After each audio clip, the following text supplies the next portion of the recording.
Because of the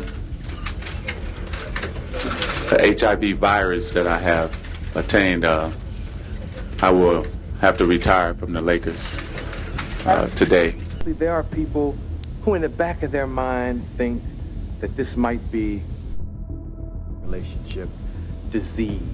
Exactly. At the end of the day, too, in our community, we got to start accepting those who are gay. At that time, when your friend contracts something, and keep in mind, our opinion about it then is if somebody gets it, they get skinny and they die. Arsenio Hall has recently stirred the pot with some juicy gossip about Magic Johnson's HIV diagnosis. Hall hinted that Magic's infection might have involved intimate relations with men, a detail that's been kept under wraps until now. So, what exactly is going on? In a poignant moment in television history, Magic Johnson spoke publicly for the first time about contracting HIV on the Arsenio Hall show. This was a significant event, not just for Johnson and Hall, but for millions of viewers who were grappling with the realities of the HIV epidemic at the time. Magic Johnson spoke publicly for the first time about him contracting HIV on your show. Arsenio Hall, reflecting on this monumental episode, shared that it was one of those shows he wished he never had to do. The gravity of the situation weighed heavily on him as a friend and as a host. Hall revealed that he even suggested Johnson consider doing the interview elsewhere, like on Larry King Live, as he didn't feel ready to handle such a deeply personal and emotional topic on his show.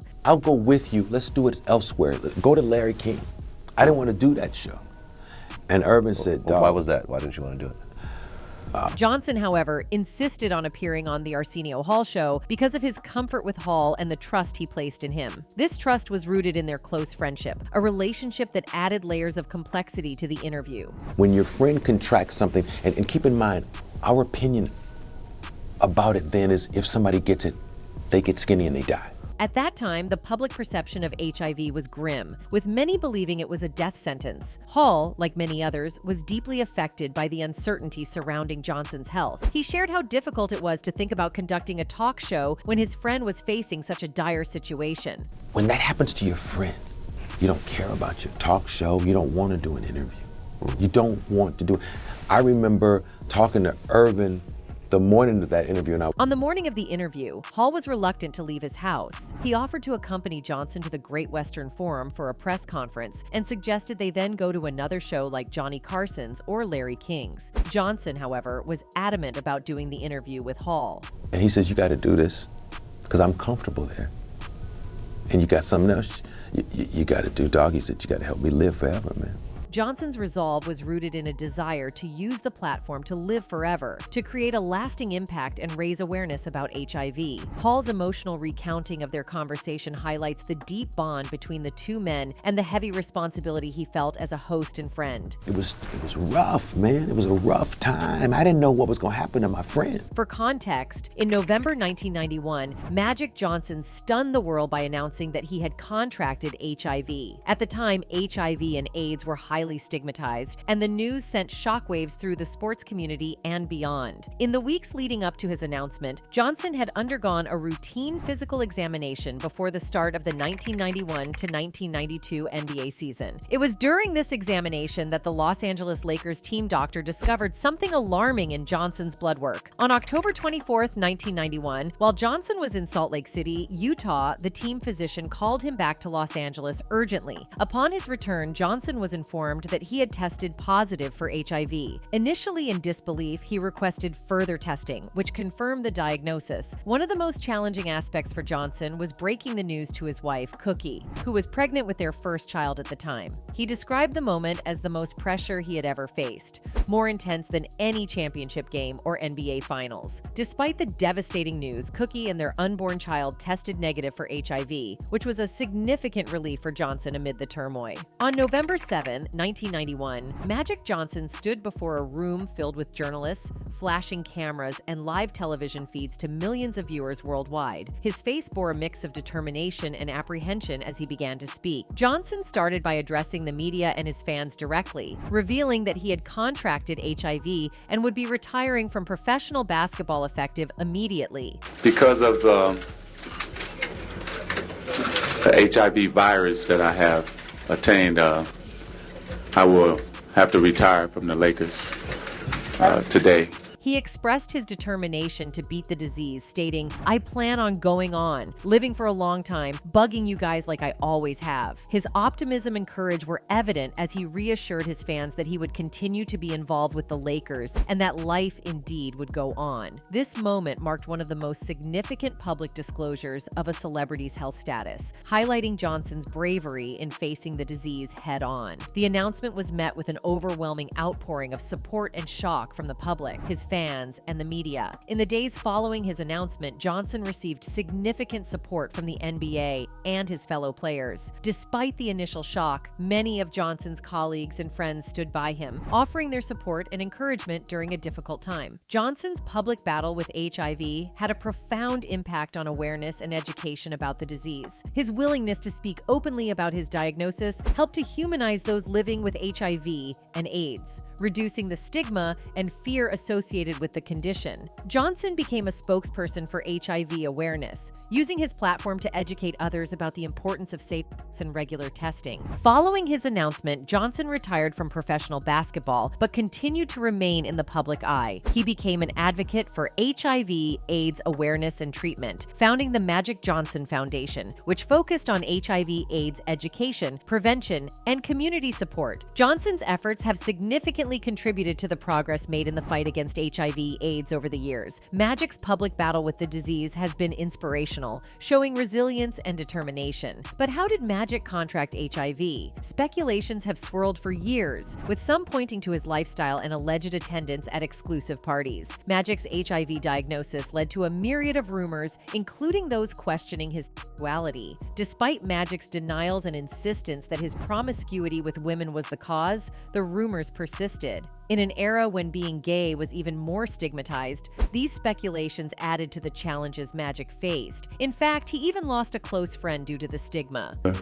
Let me apologize to you if I hurt you, that we haven't been together, and God is good to bring us back together. Like Magic Johnson, Isaiah Thomas is regarded as one of the greatest NBA point guards of all time. Despite playing for rival teams, the superstars were quite close. They even famously gave each other a brotherly cheek kiss just before the 1988 NBA Finals between the LA Lakers and the Detroit Pistons. However, the Magic Johnson-Isaiah Thomas relationship became a long feud. They fell out immediately after Magic Johnson was diagnosed with HIV. Inasmuch as Johnson received much support from fans, things weren't good when it came to fellow players. Because of the misconceptions about HIV, most players avoided Johnson for fear of getting infected. Additionally, people believed that only gays could contract HIV.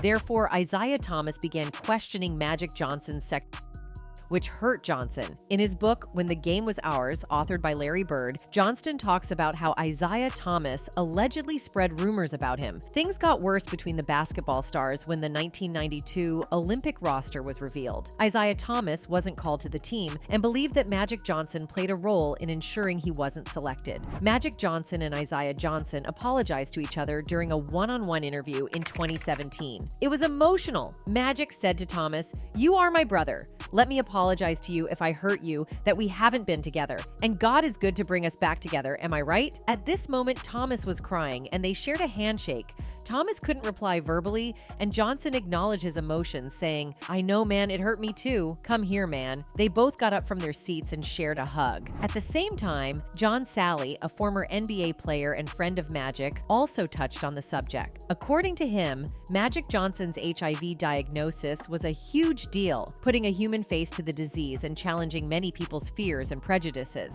Not just Magic. Magic Johnson literally gave HIV a face. Unlike Eazy-E, who also had HIV, Johnson's survival and continued success offered a message of hope. He used his fame to raise awareness and fight the stigma surrounding HIV. Was bigger than this. You know, his career was bigger. He used his career, he used his platform to bring awareness. Sally explained that Johnson's determination after his diagnosis allowed him to thrive. Johnson's success in business, becoming a near billionaire and part owner of the Dodgers, overshadowed the initial fear and ignorance about his disease. This was a stark contrast to how people with HIV were initially treated as outcasts. Magic was like, "Nah, that ain't gonna happen to me." And Magic I said, do you see any? Sally also compared the early misunderstandings about HIV to today's misconceptions about COVID-19. He pointed out that fear and ignorance often repeat themselves during health crises, stressing the need for better education and informed responses. Of knowledge and the idiot thought process that we had when HIV came out is the same idiot process we have with COVID-19. Hardaway's story didn't end with his past mistakes. After his homophobic comments, he became a strong advocate for gay rights, signing a historic bill for gay marriage and sincerely apologizing for his previous remarks. His transformation showed that people can grow and change for the better. And Tim Hardaway turned around and actually became one of the most vocal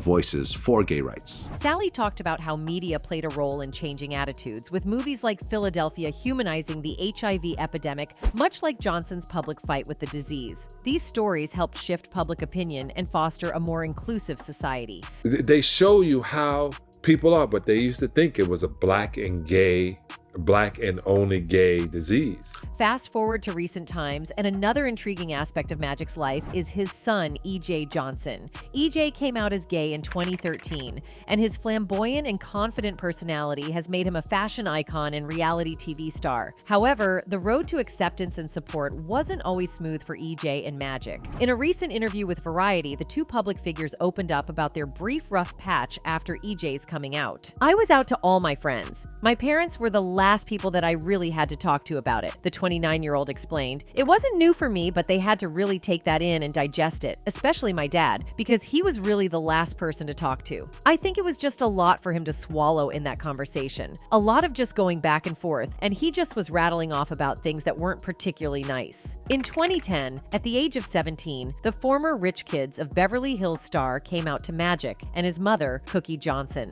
EJ went on to say that before he headed to New York for college, he and his dad fought over wearing linen scarves, which he described as very European at the time. "That was the look, and of course I was rocking the scarves because it was hot, and he just couldn't stand it," he said. He'd come up with stupid rules, no scarves in the house. But it's really not about scarves. It's really about him seeing you be you. But the prickly interaction between the father and son duo ended after Magic visited EJ at NYU. "I had only been gone for 2 months. He picked me up at my dorm and I was like, 'Oh, whatever, hey.' And he hugged me so hard he was like squeezing all the air out of me. That's when I knew there's nothing but love here," he revealed. Since that fateful day, Magic has publicly given his support and love for EJ on numerous occasions. "I love EJ so much. That's my main man," he told TMZ in 2013 after the reality star publicly came out. "This is a good moment for us as a family and a greater moment for him. Now he's just the bubbly kid we knew again. I'm behind him 1,000,000%. This is really wonderful for him."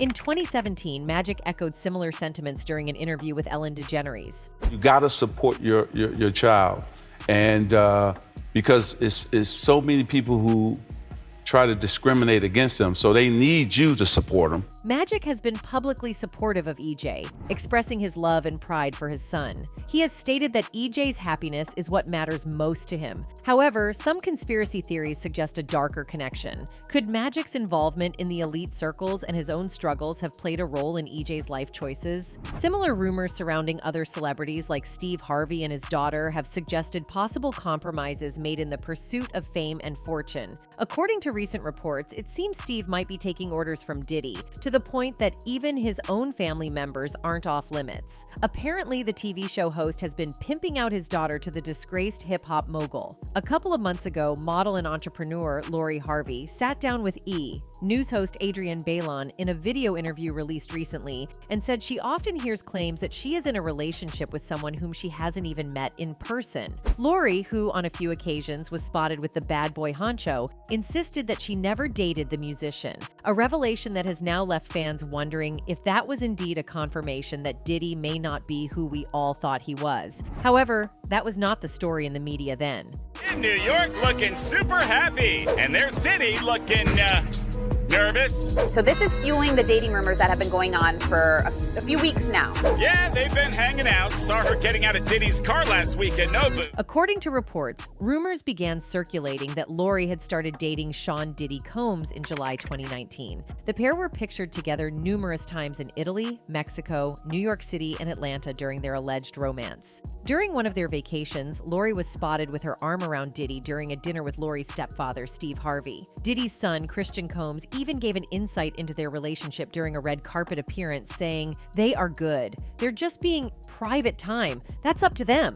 While the pair never publicly spoke about their relationship, people close to them mentioned that they might have only been a fling, as opposed to being a full-blown couple. Him and Lori had a fun fling, but Diddy is still healing and focusing on himself right now, explained an insider. He's not ready to be in a long-term committed relationship and is focusing on his kids right now. However, it seems all of that might have just been a cover-up for Diddy's alleged other inclinations, as fans started to point out that Diddy used Lori for a different purpose than most of us think. One user tweeted, "Y'all really think Cassie said a prayer and is an example when I really just believe she was Diddy's cover-up because he's gay, she's out of her contract, and now Lori Harvey up next." Anyway, Irvin Magic Johnson Jr. was born on August 14, 1959, in Lansing, Michigan, to parents Irvin Sr. and Christine Johnson. His upbringing in a large, hardworking family instilled in him a strong work ethic and determination. Growing up in a predominantly African-American neighborhood, Magic found solace and joy in the game of basketball. He idolized players like Earl Monroe and Marquez Haynes and began to develop his own style, which would later become iconic. From an early age, it was clear that Johnson had a special talent for basketball. He attended Everett High School, where his extraordinary skills quickly made him a local sensation. During his junior year, he averaged 28.8 points and 16.8 rebounds per game,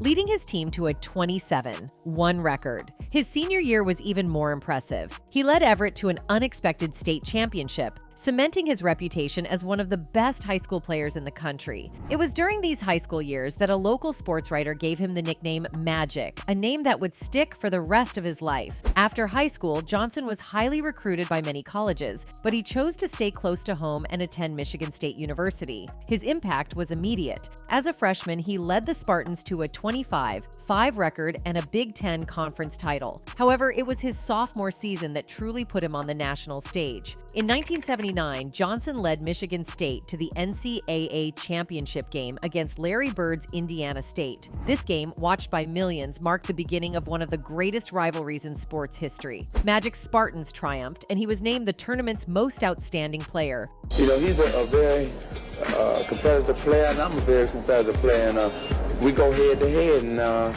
we go for blood almost. You know, it's just, we're so competitive, and I just tell him a good game. And following his collegiate success, Johnson declared for the 1979 NBA draft and was selected first overall by the Los Angeles Lakers. His transition to the professional level was seamless. In his rookie season, he led the Lakers to the NBA Finals, where they faced the Philadelphia 76ers. When Kareem Abdul-Jabbar, the team's star center, was injured in Game 5, Magic stepped in to play center in Game 6. He delivered an astonishing performance, scoring 42 points, grabbing 15 rebounds, and dishing out 7 assists, leading the Lakers to the championship and earning Finals MVP honors. He became the first rookie ever to win the Finals MVP award, setting the tone for a legendary career. The 1980s were dominated by Magic Johnson and the Lakers' Showtime era. Alongside teammates like Kareem Abdul-Jabbar, James Worthy, and Michael Cooper, Magic's Lakers became a basketball powerhouse. They won 5 NBA championships in the decade, 1980, 1982, 1985, 1987, and 1988, and appeared in the finals 9 times. Magic's rivalry with Larry Bird and the Boston Celtics became the stuff of legend, with the two teams clashing in the finals 3 times in the 1980s. Magic's versatility, court vision, and leadership were instrumental in these successes. He won 3 regular season MVP awards, 1987, 1989, and 1990, and was named an All-Star 12 times. Off the court, Magic's charisma and engaging personality made him a beloved figure. He was a natural leader and ambassador for the game, helping to popularize basketball globally. He was also known for his fierce competitiveness and desire to win, traits that endeared him to fans and teammates alike. His influence extended beyond basketball. He became a cultural icon, representing hope and success for many. However, Magic's life took an unexpected turn in 1991. During a routine physical before the 1991 to 1992 NBA season, he tested positive for HIV. At the time, HIV/AIDS was heavily stigmatized and poorly understood. Magic's announcement on November 7, 1991, was a shock to the world. In an emotional press conference, he retired from professional basketball, stating, "I plan on going on living for a long time and being a spokesperson for this HIV virus." His courage in going public with his diagnosis helped to change perceptions about the disease and highlighted the importance of awareness and prevention. Following his retirement, Magic Johnson dedicated himself to HIV/AIDS activism. He founded the Magic Johnson Foundation, which focuses on HIV/AIDS prevention, education, and support for affected individuals. Through his foundation, Magic has raised millions of dollars for HIV/AIDS research and has been a powerful advocate for those living with the disease. His work has had a significant impact on reducing stigma and increasing awareness, particularly in the African American community. Magic's advocacy did not end with HIV/AIDS. He has been a prominent figure in various philanthropic efforts, including education and economic development. His foundation has expanded its mission to address other pressing social issues, such as educational opportunities for underprivileged youth and economic empowerment in underserved communities. Magic's commitment to giving back and making a positive impact on society has been a hallmark of his post-basketball career. Despite his retirement from professional play, Magic could not stay away from basketball for long. He returned to the NBA All-Star Game in 1992, where he was met with overwhelming support from fans and fellow players. His performance earned him the All-Star MVP award, and his return was seen as a triumph over adversity. Later that year, he was a key member of the Dream Team that represented the United States at the Barcelona Olympics. Alongside basketball legends like Michael Jordan, Larry Bird, and Charles Barkley, Magic helped lead the team to a gold medal, further solidifying his legacy as one of the greatest players of all time. Magic attempted another comeback in the 1995 to 1996 NBA season, playing 32 games before retiring for good. His final career stats include 5 NBA championships, 3 MVP awards, and numerous other accolades. He was inducted into the Basketball Hall of Fame in 2002, cementing his status as a basketball legend. In addition to his basketball and philanthropic achievements, Magic Johnson has also become a highly successful businessman. He transitioned from the court to the boardroom with remarkable ease, leveraging his fame and business acumen to build a diverse portfolio of ventures. His business empire includes investments in movie theaters, Starbucks franchises, real estate, and sports teams. Magic's business success has earned him a reputation as a savvy entrepreneur and an influential figure in the business world. His ability to excel in multiple arenas is a testament to his versatility and drive. Magic's personal life has also been a source of inspiration. He's been married to his wife Cookie since 1991, and together they have raised 3 children, Andre, EJ, and Elisa. The Johnson family has faced their share of challenges, but their enduring love and support for one another have been constants. Magic's openness about his HIV diagnosis and his family's public support have helped to reduce stigma and promote acceptance. Today, Magic Johnson's legacy is celebrated not only for his extraordinary achievements in basketball, but also for his resilience, courage, and dedication to making a difference in the world. His story is a powerful reminder that greatness is not defined solely by talent or success, but by the impact one has on the lives of others. Magic Johnson's journey is a testament to the enduring power of perseverance, passion, and purpose. His influence extends far beyond the basketball court, touching the lives of countless individuals and inspiring future generations to dream big and work hard to achieve their goals. Anyway, that's it for this video, folks. Bye.